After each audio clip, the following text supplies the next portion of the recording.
नमस्कार दोस्तों, knowledge universe academy से मैं हूं डॉक्टर आशुतोष मिश्रा। और आज हम लोग बात करने वाले हैं हिंदी साहित्य की तैयारी के ऊपर। नेट का एग्जाम बहुत जल्दी होने वाला है। नेट का जो हिंदी का सिलेबस है बहुत ही व्यापक है और उसे अगर आप पार्ट पार्ट में करके पढ़ाई करेंगे तभी उसका सिलेबस पूरा कर पाएंगे, अन्यथा नेट का एग्जाम आ जाएगा और आपकी तैयारी पूरी नहीं हो पाएगी। इसलिए आज हम बात करते हैं कि केवल तैयारी कैसे की जाए। देखिए, तैयारी करने का जो अगर हम बात करें तो तैयारी को हम लोग सोचते हैं कि जैसे एग्जाम आता है हम लोग तैयारी करना शुरू कर देते हैं, या एग्जाम के मात्र एक महीना पहले पढ़ना शुरू करते हैं या 10 दिन पहले पढ़ना शुरू करते हैं। कुछ लोग तो ऐसे होते हैं कि एग्जाम अगले हफ्ते है तो आज से पढ़ना शुरू करेंगे, फिर बाद में कहेंगे अरे तो क्वेश्चन बहुत हार्ड आया था और तैयारी अच्छे से नहीं हो पाई। तो ऐसा नहीं है। अगर आपको तैयारी करनी है किसी भी एग्जाम की तो पहले एक अच्छी रणनीति बनाइए। आपका जो भी सिलेबस है उसको पार्ट में आप जो है बांट दीजिए। जैसे मान लीजिए आपके सिलेबस में 10 यूनिट है तो पहले आप 1 यूनिट का तैयारी करिए।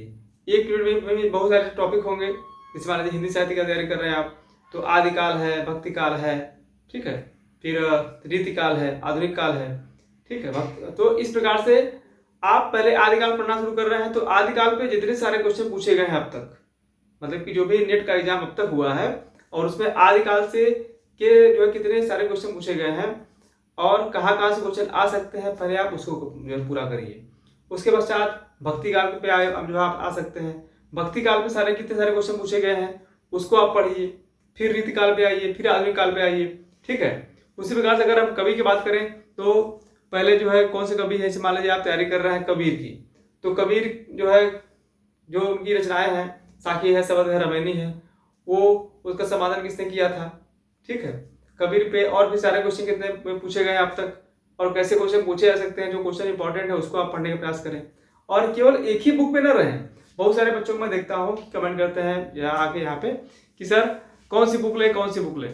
देखिए, ऐसा कोई एक बुक नहीं है जिसका मैं आपको नाम बता दूं और उसको आप पढ़ के आप कोई एग्जाम क्रैक कर सकते हैं। ऐसा कोई बुक नहीं है।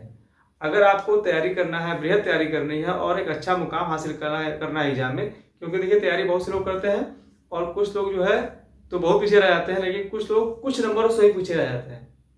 तो जो कुछ नंबर से पीछे रह जाते हैं वो उनकी तैयारी ठीक ठाक रहती है, लेकिन केवल वो इसीलिए पीछे रह जाते हैं क्योंकि उन्होंने केवल एक बुक ही पढ़ा था।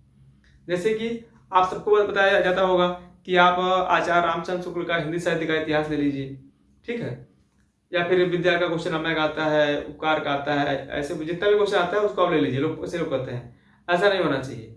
आपके पास आचार्य रामचंद्र शुक्ल का हिंदी साहित्य का इतिहास होना चाहिए, साथ ही आपके पास नगेंद्र का बुक होना चाहिए, आपके पास नामवर सिंह की बुक होनी चाहिए, ठीक है। कम से कम 2-3 राइटर की आप बुक लें और सबसे तैयारी करें। पहले आपने एक बुक उठाया, जैसे मान लीजिए आपके पास आचार्य रामचंद्र शुक्ल का हिंदी साहित्य का इतिहास है, आपने उससे पढ़ना शुरू किया।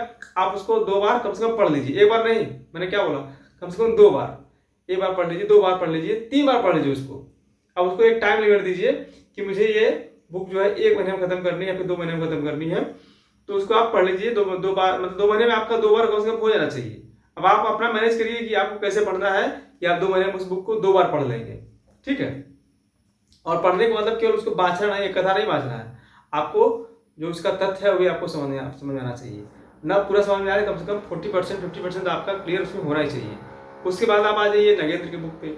नगेंद्र की बुक को आप इसी तरह से पढ़ सकते हैं। फिर आप नामवर सिंह बुक पे आ जाइए, ठीक है।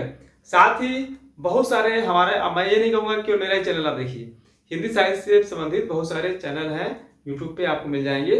उससे भी आप थोड़ा सा तैयारी करिए, कुछ नेट से जो क्वेश्चन लीजिए, कुछ यूट्यूब से लीजिए और अधिक से अधिक लोगों के संपर्क में रहिए। लोगों मतलब जो बच्चे तैयारी कर रहे हैं आपके साथ वाले, बहुत सारे बच्चे होंगे जो कि आपकी तरह तैयारी करते होंगे टीजीटी का, पीजीटी का या फिर नेट का, तो उनके संपर्क में रहिए और उनसे बात करिए आप सिलेबस के अकॉर्डिंग, जो सिलेबस पे बात करिए आप उनसे।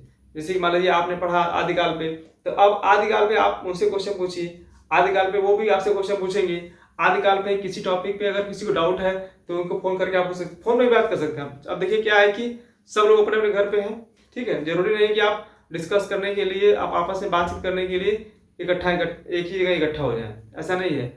आप तो भाई वीडियो कॉल भी है, ऑडियो कॉल भी है, व्हाट्सएप कॉल भी है, व्हाट्सएप वीडियो कॉल भी है। 10 अपना मान लीजिए आप लोगों का 5 का 6 का ग्रुप है, तो आप लोग एक साथ कॉन्फ्रेंसिंग में जुड़ जाइए और उस पर अपना मोबाइल चालू कर दीजिए और अपना जो है जब बातचीत करिए, क्योंकि सुनने से भी नॉलेज होता है।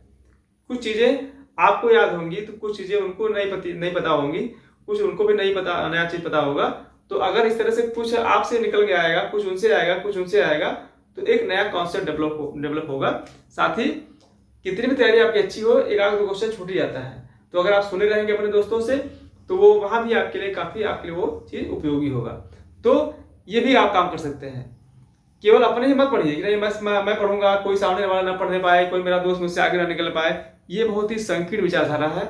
ऐसा बहुत से लोग करते हैं कि केवल मैं ही पढ़ूँ, चोरी चोरी पढ़ लूँ और मैं ही एग्जाम क्रैक कर लूँ और कोई ना कर पाए। ठीक है, ऐसा नहीं होना चाहिए। जितना ही मिल बांट के आप पढ़ेंगे, जितना एक दूसरे से सहयोग लेकर पढ़ेंगे, उतना ही डेवलपमेंट होगा, आपका भी होगा, सबका भी होगा। इसलिए तैयारी को करने के लिए आप इन सब बातों का ध्यान रखें। पहला मैंने क्या बताया, आपके पास बुक होनी चाहिए, एक ही राइटर की नहीं, कम से कम 2-3 राइटर की बुक होनी चाहिए। दूसरा क्या, कंसिस्टेंसी आपके पढ़ाई में होनी चाहिए। ये नहीं कि आज आप पढ़े 2 घंटा, दूसरे दिन आप पढ़े आधा घंटा, तीसरे दिन बंद कर दिए, या पहले दिन आप पढ़ दिए 10 घंटा, दूसरे दिन 2 घंटा। ऐसा नहीं होना चाहिए। आप केवल 4 घंटे ही पढ़ें दिन भर में, लेकिन रोज पढ़ें। उसका जो कंसिस्टेंसी है, निरंतरता है, उसको बना कर रखें। इसके साथ ही अपने दोस्तों के संपर्क में आइए, उनसे बात करिए, लेकिन वो बातचीत केवल आपके सिलेबस पे होनी चाहिए। गर्लफ्रेंड बॉयफ्रेंड के बारे में बात नहीं किया, यार वहाँ जाए मूवी देखना है, वहाँ जाना है, ये करना है, वो करना है, वो आज क्लास में आई थी कि नहीं आई थी, वो क्लास में आया था कि नहीं आया था, उसने क्या बोला, ये सब बात नहीं।